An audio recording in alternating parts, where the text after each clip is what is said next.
Hey team, Jason here. Today we're going to talk about the squat. We're going to talk a little bit about foot position. We're going to talk a little bit about hip function. And we're going to talk a little bit about hand and spine position. First things first, we'll start at the bottom, feet. There's a lot of different answers of where you should put your feet. But pretty much what you need to think of is how can I set my feet so that when I get to the bottom of my squat, my balance is back on my heels. I can feel the contact here. My knees don't have to cave in, and I'm not rocking onto the balls of my feet. That's the number one priority. Where exactly that is going to depend on your ankle mobility, your hip mobility, the shoes you're wearing. Everything's going to be slightly different, so you're going to have to play around with it. But number one thing, heels stay solidly pressed into the ground through the entirety of the movement. Thing two, knees. We talk about this all the time. When you squat down, if you drive in here with your knees, you get a lot of pressure building up on the ACLs, the inside of your knees, all the tendons that run around there into your patella tendon. Knees are not going to be happy. What you want to have happen is no matter where your feet are, your knees go in the exact same direction as your toes. So if I'm squatting and I'm duck-footed, I'm doing a sumo stance, my knees need to go in the same direction as my toes. If I've got a very narrow stance, my knees go in the same direction as my toes. I'm kind of halfway in the middle, I'm a little wide, a little external.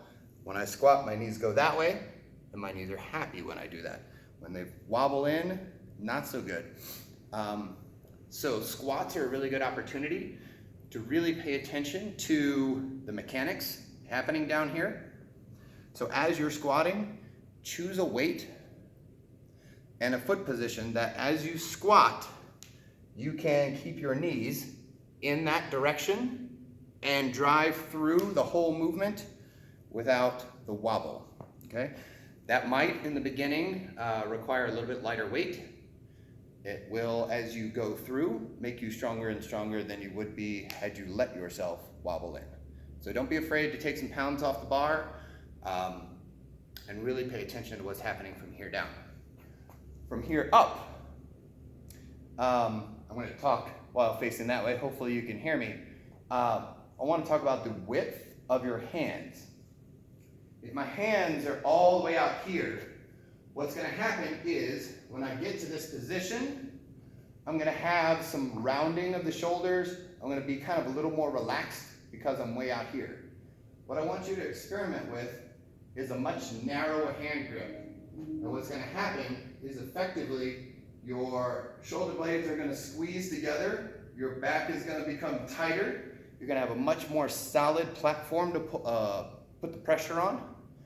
You're going to pretty much be doing this with your back. Squeezing, squeezing, squeezing, squeezing into a super upright position. So I'll show you what it looks like. If I've got a wide position, things are out here and sort of stable, but the more I bring it in, the more underneath the bar I am, the more upright my spine is, and the more solid of a platform I have to lift from. All right? So experiment with that. See how close in you can get your hands and how much tighter it feels and how much more solid you feel when you go to do the squat. Last thing is going to be your hip movement while you're doing the lift. A lot of times what I see is as people squat down, when they come back up, they lift their butt first and then try to do a deadlift. It's a whole different movement. It's called the Kang squat. That's not what we're doing here. What I want you to try to practice on is getting the bar into a really good position, super tight. When you come down, bring your hips closer to your heels. That will make you more and more and more upright.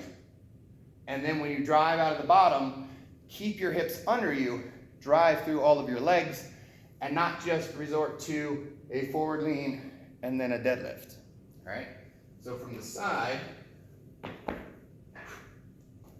what we want to see is good solid position, coming down, staying upright as we're lifting, avoiding that, really driving through that position. Really making sure that our feet are comfortable in a nice happy place. Knees go that way, chest stays up, drive through here, happy squatting.